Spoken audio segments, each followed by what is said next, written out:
Alright, hello again guys. I'm making this video to show you, or I guess, yeah, explain to you pronouns in Cebuano. Now, Cebuano has 3 cases. This is just one case.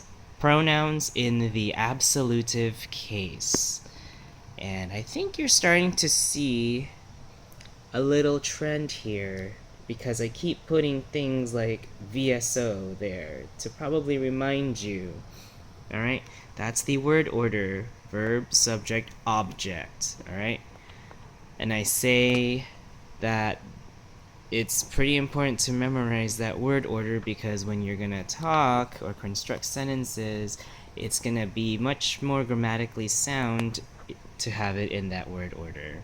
So anyway, I'm just gonna show you these simple pronouns in the absolutive case, and I'm gonna make another video for the other 2 cases, the pronouns for the other 2 cases in another time. But anyway, here we go.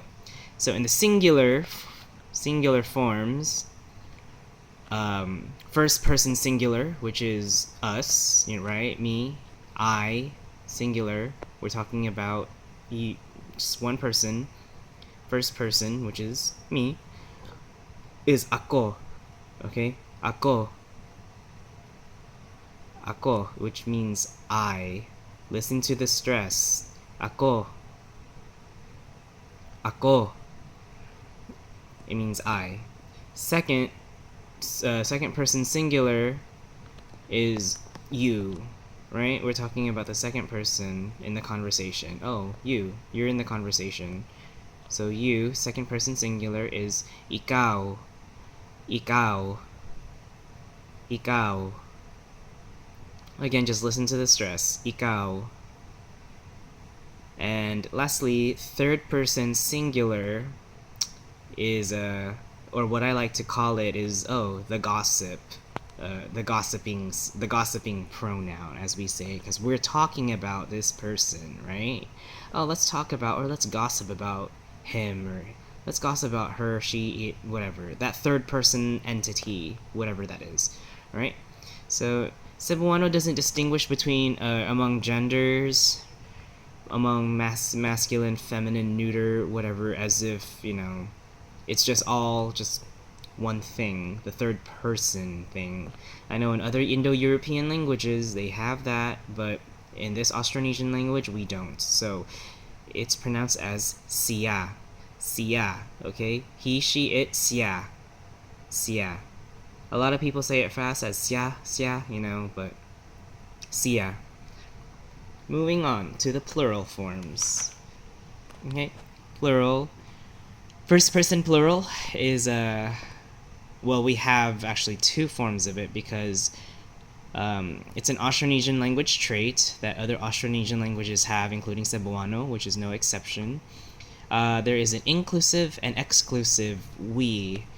In a conversation, we can talk about we as in, ourselves, not including the listener, or we can talk about we ourselves, including the listener. So it's more like, oh yeah, we're going to a party. I can indicate that we are going with a party, which could translate into something like, oh, we, not including you, who I'm talking to, are going to a party.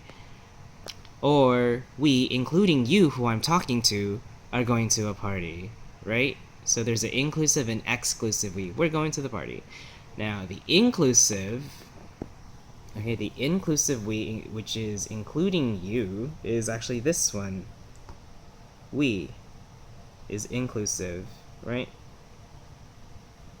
And then the exclusive we is this one.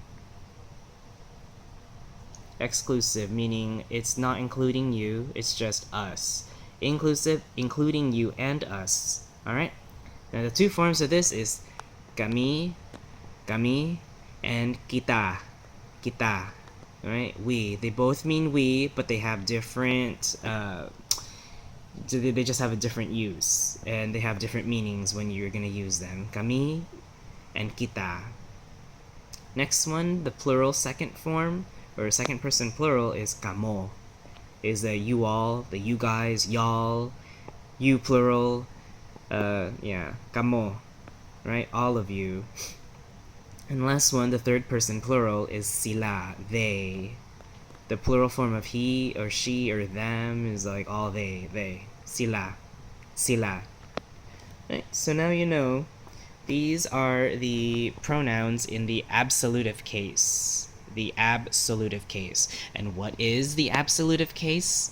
The absolutive case is just grammatical case where a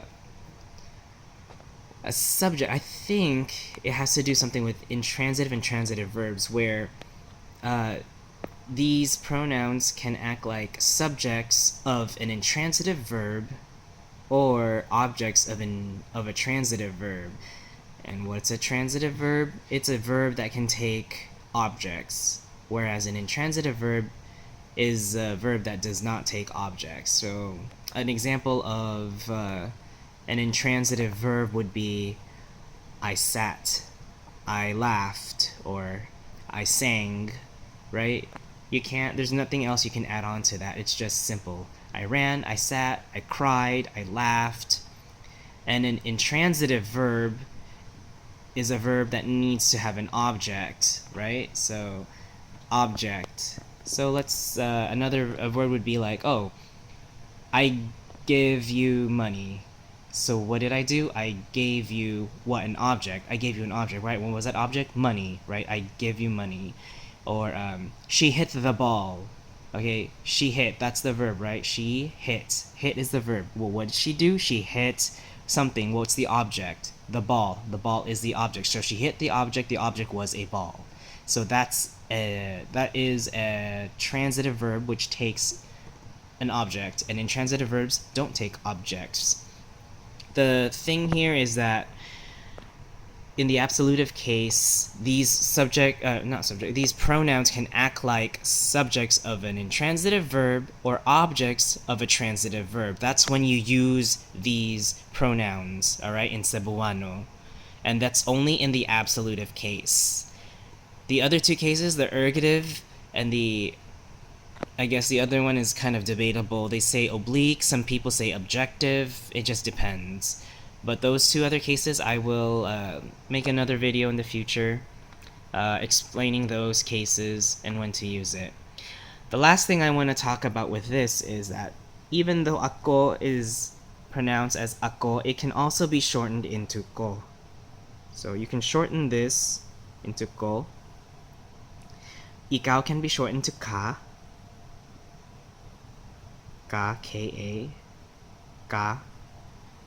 Siya cannot be shortened.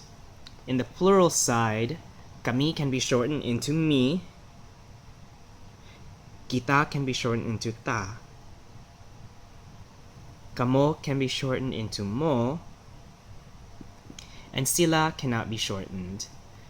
Even though these forms in the absolutive case have shortened, these pronouns have shortened forms in the absolutive case, there's only certain instances where you can use these shortened forms. For example, you cannot use these shortened forms at the beginning of a sentence. It just doesn't sound grammatically correct.